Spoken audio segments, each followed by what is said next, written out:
On the outside, Barrington High School seems to be a normal, upper-class suburban high school that has a lot to offer to its students. But to any student that attends BHS, a different perception is attained. The students here are unhappy. They feel betrayed by an administration that denies them common privileges. They are instructed by much of the faculty to conform to society's needs, to unquestionably and blindly follow the instructions of their so-called superiors without trying to justify their actions. We will focus on a select few of the many problems at this institution, including school policies, the targeting of certain students and groups, and the current police liaison.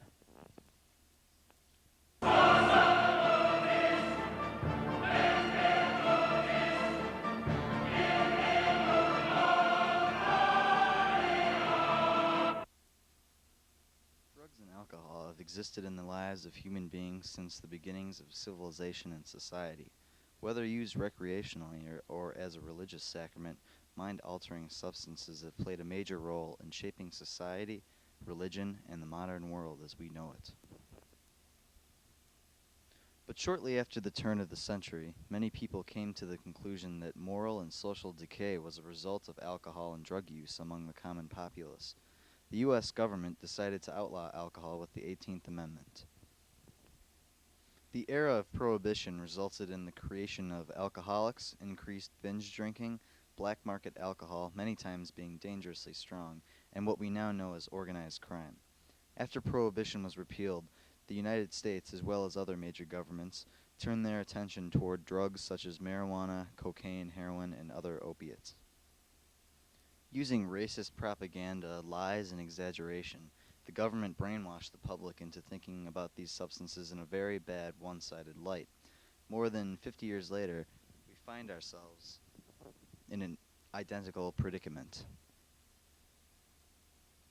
Distribute, or the school board and administration have come to the conclusion that possessing, using, or distributing illegal substances, including alcohol and lookalike substances, is unexcusable, intolerable, and should be rewarded with expulsion automatically on the first offense. It is even grounds for expulsion if a student is heard planning to possess, distribute, or use illegal substances.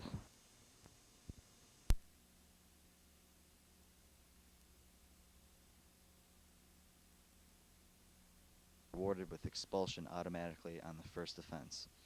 It is even grounds for expulsion if a student is heard planning to possess, distribute, or use illegal substances. They can't do that. It's the one thing they can't do. They can torture you and make you say anything. But they can't make you believe it. They can't get inside you. They can't get to your heart.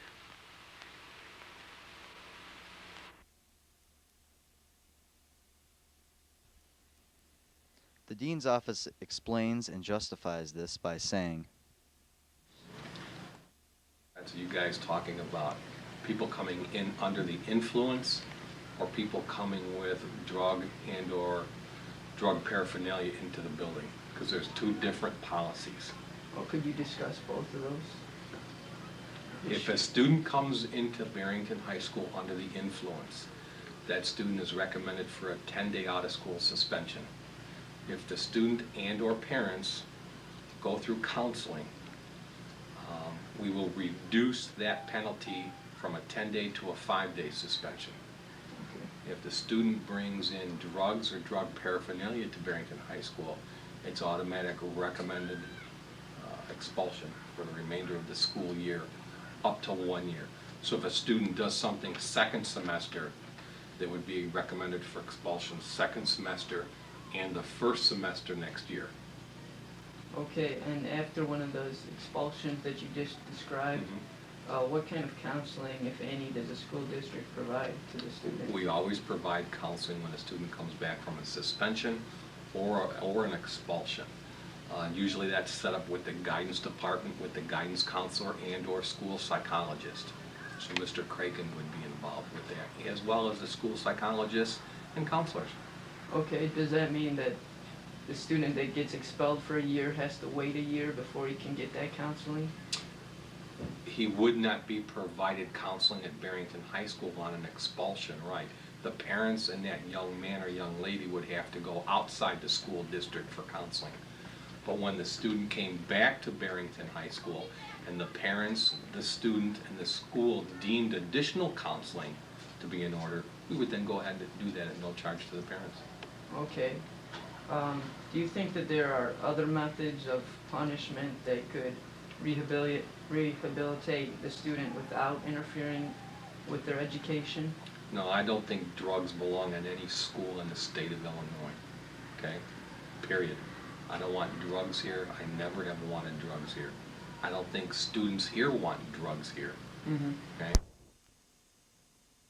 Unfortunately, what we asked was whether there is an alternative rehabilitation/punishment that could preserve the student's education instead of throwing it away. Of course, there's no perfect solution for the drug problem, but that's not to say that it couldn't be improved.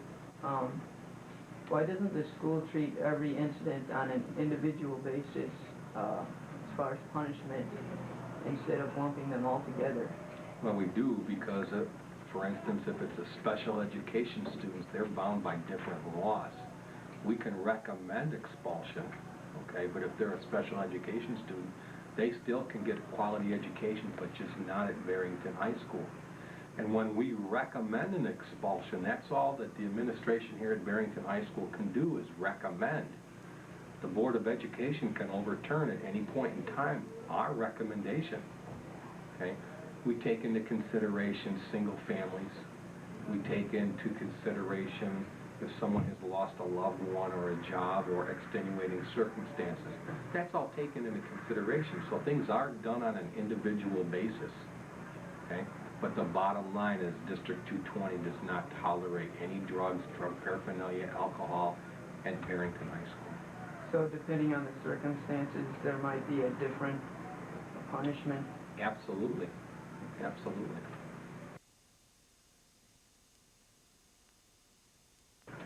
Now I'd like to switch gears a little Sure. bit and talk about the outerwear policy. Just a real basic question. Why was the outerwear policy created? It's my understanding that it was a concern of students, it was a concern of parents, but mostly of teachers. Teachers were frightened at one point in time, about 2 years ago, that too many male and female students were bringing in jackets, heavy, baggy jackets, where they could conceal something. Whether it could be a knife, whether it could be alcohol, whether it could be something else. And they didn't like it. They didn't want it. So a committee was formed of faculty, students, parents, and administrators, and that's who came up with the policy. Okay. So it was a concern of everyone's. May I interject? Sure. Wouldn't it be just as easy to carry, like you said, weapons or drugs or alcohol in their backpacks? Absolutely. So why weren't backpacks outlawed as well as outerwear? Because there's certain freedoms here that committee thought that you were still entitled to, but jackets weren't one of those freedoms that committee thought that you were entitled to. So going with Dean Gillette's reasoning, those same teachers, parents, and students who felt threatened by outerwear must still feel threatened by backpacks. After all, most everybody carries one throughout the day.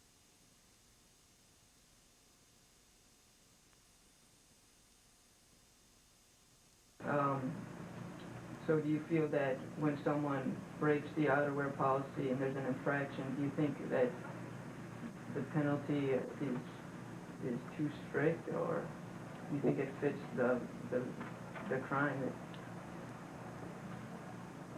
We have different things for different students, and everybody's individual, okay? If a student breaks the rule with outerwear, there's usually a conference held, okay? A good discussion about rules, what happened, where it happened, what time of day it happened. If the student's ever been referred by a classroom teacher or another person in this building, okay? There are interventions that the dean's office itself tries and faculty try prior to any detentions or extenuating circumstances. So the kids who come down here they're not hammered, they're taught. All right. Okay? And we go over the procedure, the policy. The kids want to know what students were on, who can I go to, what teacher was on, maybe I can voice the opinion to them. So they're talked to first, and usually things work out very well. I don't think that there's a problem with it right now. You feel that this school enforces the outerwear policy? Yep. Have you personally been punished for wearing a coat or outerwear? Yes, just the other day I walking through the hallway with my jacket and I got a half Saturday detention for wearing my leather coat to my last hour class. Were you given any sort of warning or a conference with the deans first? Nope. Straight to a Saturday detention. The dean called me up and she just said, here's your half Saturday for wearing a jacket. And I explained to her that it was my last hour class and I had to take my jacket because I had to ride home with somebody else. And she said, I don't care, figure out some other way, and she still handed me the detention. All right, I had an interview with Dean Gillette about 2 weeks ago, and he said that, go ahead. He said that he would always have a discussion with the students first before even a detention was given. Was that what happened with you? No, when the officer, Miss Malik, said, do you know what you did? Because I got called up there, I'm like, maybe. And she's like, well, you were wearing your coat yesterday. And I'm like, really? So she handed me a Saturday detention slip, and she didn't give me any warning. She just said, these are the rules. And that's about it. I thought you were able to wear your coat for your last hour class, actually. So they're talked to first, and usually things work out very well. I don't think that there's a problem with it right now.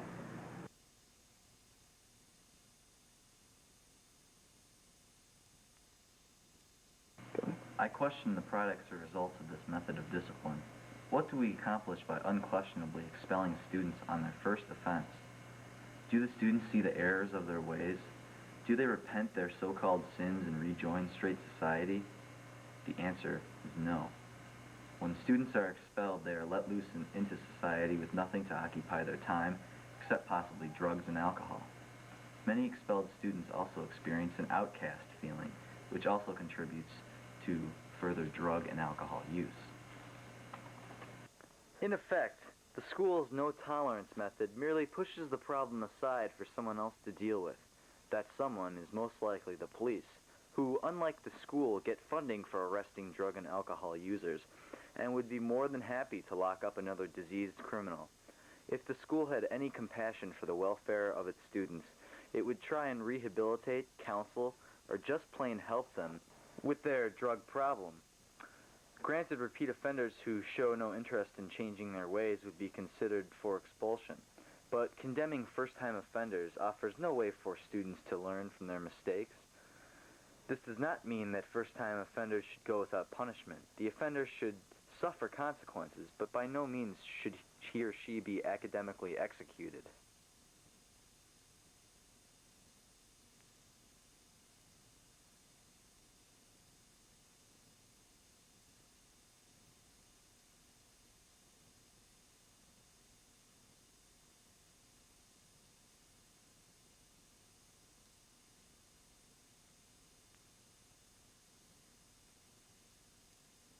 Over 3 years ago at Barrington High School, there were 2 large-scale fights during the 4th and 6th hour lunch periods. The fights were branded as riots by the BHS administration. As a result of these riots, a sort of martial law was declared in the school. Hallways were off limits to all students during class. The lunchroom was loaded with parapros and gym teachers so as to keep the peace, and about 3 to 4 police cars were constantly present on school grounds. Slowly, the situation returned to a somewhat normal state. But as soon as life at BHS returned to normal, the school board and administration decided to create new policies that they hoped would relieve the Barrington/Carpentersville tension. One of these policies was the outerwear policy. This policy dictated a list of banned outerwear that one could wear while arriving to school and departing, but could not be worn during school and could not be carried during school.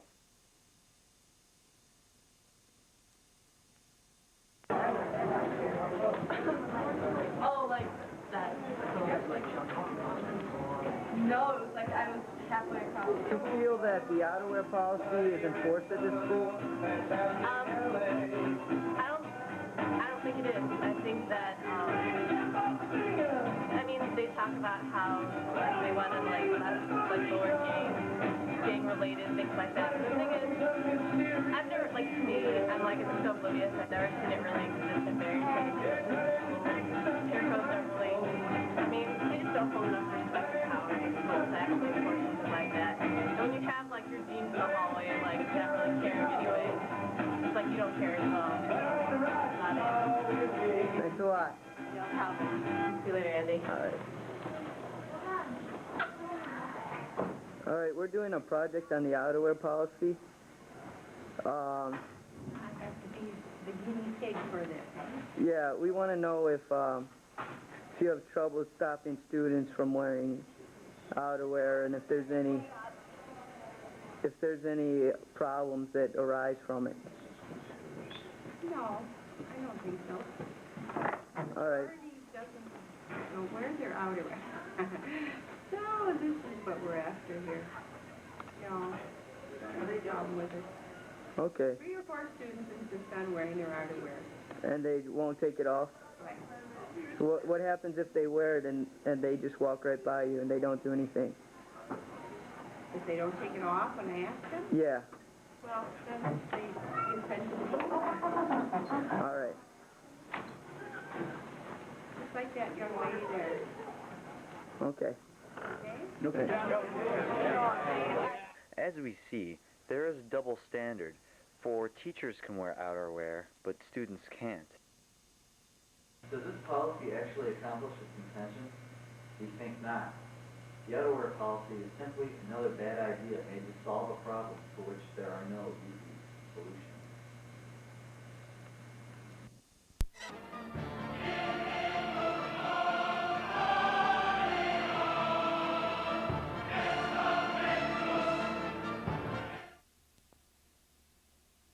Another solution for the civil unrest, as well as the drug policy, was the installation of a police liaison. In theory, a police liaison is a very wise idea. He or she could instruct students on aspects of the law that are unclear to them, help work out problems that might result in future law entanglements, or could simply be a security officer with a badge. But our current police liaison has quite a different agenda on his mind.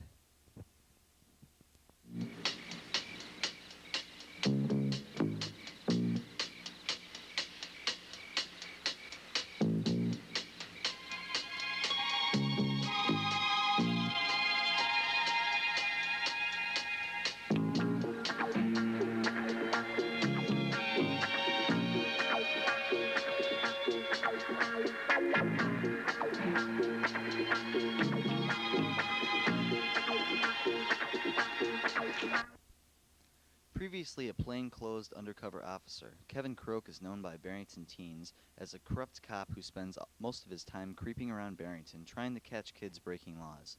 His name has become synonymous with harassment, intimidation, and trickery. But these descriptions are empty and unfounded without evidence. So here's an interview that we conducted with Officer Croak, as well as an interview with a Barrington teen who has had personal entanglements with Officer Croak. There's a lot of theories behind the liaison officer program. The main theory behind it is to be a resource to the students.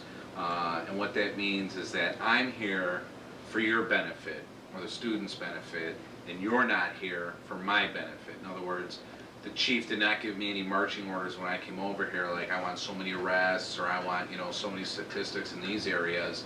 In fact, basically if I make no arrests here, that's fine. I am just simply to be used as a resource. So if a student is having some problems at home, whether they be physical abuse or sexual abuse, or if they're having dealing with alcoholic parents, or other situations like that, they have currently in the building, they have counselors, school psychologists, a dean, a teacher that they may be close with. Well, now they're also, as a resource to the students, having a police officer here. So it's very possible that you could spend your 4 years here, a student can spend their 4 years here, never having any official contact with a police officer, with myself. But if they choose to, just as they might choose to go see a school psychologist, And it doesn't have to be serious issues like I was mentioning, you know, abuse. It could be everything from, hey, I got my first speeding ticket and I'm 16, or I got a parking ticket, or hey, you know, I saw something that happened this weekend. I mean, I didn't get arrested, but I was a little bit uncertain as to why maybe the police did something. I was wondering if I could just ask you maybe what's the procedure, or why did they do things? And so what I try to do is there's no, again, I think we might have had a little technical difficulty, but continuing on is just to be used as a resource, basically to the students. Giving class presentations, I've gone into a lot of the law and government classes and the history classes. In fact, I even was in a biology science class in which they were doing a project, and they were trying to solve a murder case by analyzing different food and doing different experiments with that. So they wanted to give some basis on how a real murder investigation would be. So just things like that. So being used as a resource to students for a variety of different issues. All right, my next question is, do you think that the school is in need of someone like you, a resource, or do you think they already have enough of these resources here at the school? Well, I do know that with several of the students that I have been able to make a connection with and reach out to them, I would hope that they thought, you know, that it was a valuable experience to them. I guess the real question that you'd have to ask is, as with many programs, even with, let's say, the DARE program, with really any government program, what is the acceptable number of people that it's going to reach for it to be considered effective? And if that number is 1, in other words, you know, as you hear commonly people say, boy, you know, if I could just reach out to one student or one person, if I could just really have an effect on one, then the whole program will be worth it. So if your number is 1 out of 2,300 students, well, then, you know, I guess that's acceptable. If you say, well, geez, I don't know, 1 out of 2,300, you know, that's kind of a waste of resources. You know, maybe 20 is acceptable, or 50. So I guess it's kind of more of an individual assessment. Mm-hmm. Obviously, Officer Croak feels he doesn't reach a large number of students. He says he reaches 1 out of 2,300. Then he says maybe 20 out of 2,300. We must ask ourselves if it is worth paying a resource like him such a large salary for reaching such a small number of students. Even then, it is unknown if he's truly reaching the students at all. As far as opening up my own investigation on Barrington High School students, I haven't had occasion to do that as of yet, so I don't know what, I mean, there's been situations where something's happened where it's come to the attention of either myself or a teacher. In other words, somebody sees something happens, but if you're asking about like an ongoing or an undercover investigation or operation, I have not had the occasion to do that yet. This is an investigation that Officer Croak conducted in BHS during the 95-96 school year. He compiled and presented this investigation at a staff meeting held on February 21st, 1996. As far as opening up my own investigation on Barrington High School students, I haven't had occasion to do that as of yet.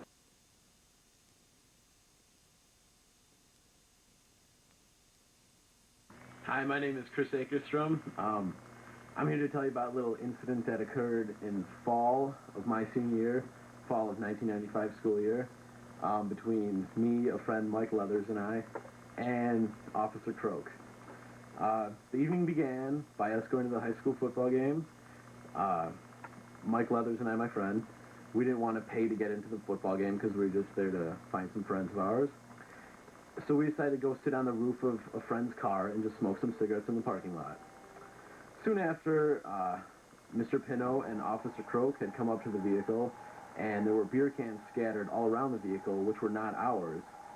At that moment, Officer Croak convinced us that he'd get us into the football game free of charge, which at that point we said, okay, and we'll go. So Mike and I are walking, and once we get into the little area where they sell the tickets at the football game, Officer Croak had called Dean Gillette, and they began to administer a breathalyzer test on us. and we wanted to know on what grounds the breathalyzer was going to be administered to us.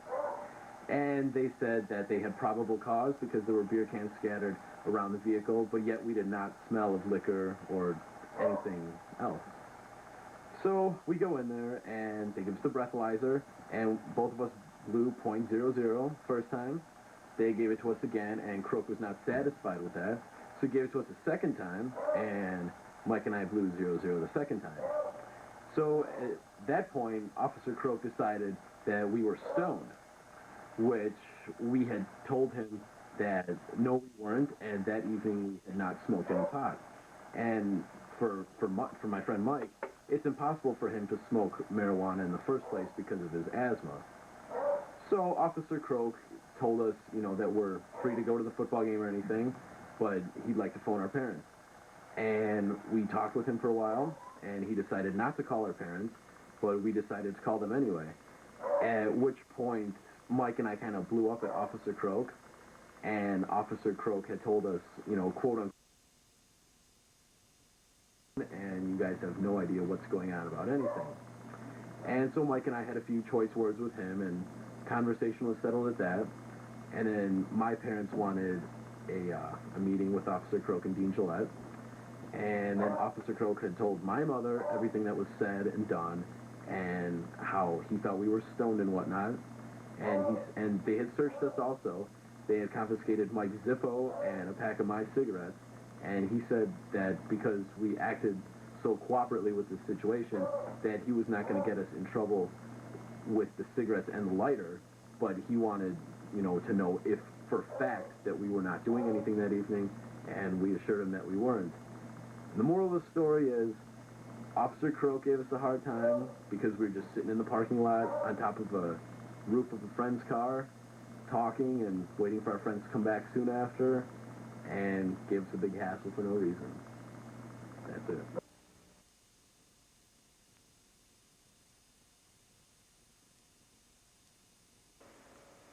The BHS students observe an overpaid cop that spends his time recruiting narcs, interrogating students, and showing off his gun.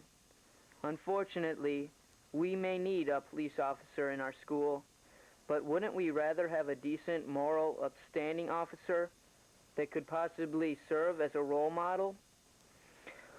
Although to find this cop, we may need to look at departments other than Barrington. I mean, like informant information or something like that? I mean, I don't try to get friends to rat on their friends. During our investigation, we found a former BHS student who had been engaged in a fight outside the school. When he was still at BHS, Officer Croak offered him a lenient court sentence in exchange for names of prominent drug dealers in Barrington. Unfortunately, the former student refused to be interviewed for fear of future harassment by Officer Croak. BHS, over the past few years, has made some unwise decisions for very important problems. But as students, we are asked to obey without question, to follow the rules, even if we find no justification or plausibility. As unfortunate as it is, we as students are unable to play a deciding factor in choosing and changing the rules. So we have to wait patiently for the rules to backfire until we can see change.